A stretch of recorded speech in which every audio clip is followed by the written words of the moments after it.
5টি লেবুর ক্রয় মূল্য 4টি লেবুর বিক্রয় মূল্যের সমান হলে শতকরা কত লাভ বা ক্ষতি হয়? আচ্ছা, তাহলে বলছে 5টি লেবুর ক্রয় মূল্য আর 4টি লেবুর বিক্রয় মূল্য সমান। আচ্ছা, তাহলে 5টি লেবুর ক্রয় মূল্য কত টাকা? 1 টাকা। হ্যাঁ, ধরে নিলাম আমরা 1 টাকা। তাহলে একটি লেবুর ক্রয় মূল্য কত? 5/1 টাকা। ঠিক আছে। আবার 4টি লেবুর বিক্রয় মূল্য, যেহেতু ক্রয় মূল্য আর বিক্রয় মূল্য সমান, তার মানে কি 4টি লেবুর বিক্রয় মূল্য কত টাকা হবে? 1 টাকা হবে। তাহলে একটি লেবুর বিক্রয় মূল্য কত হবে? 4/1 টাকা। আচ্ছা, তাহলে আমরা স্পষ্ট দেখতেছি যে 5টা লেবু যদি কিনে 4টা লেবু বিক্রি করে তাহলে একটা লেবু থাকে, তার মানে কি হয়েছে? লাভ হয়েছে।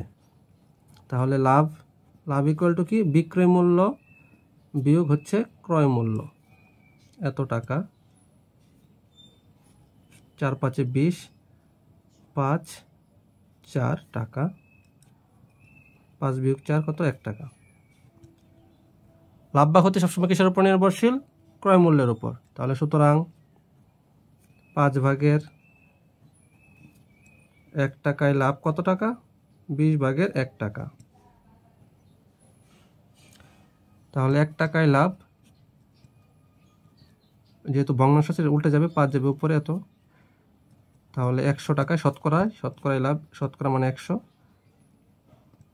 এত টাকা। 20 দিয়ে কাটলে 5 × 20 = 100, 5 × 5 = 25 টাকা। উত্তরের ক্ষেত্রে যেহেতু শতকরা চাইছে, উত্তর হবে 25%।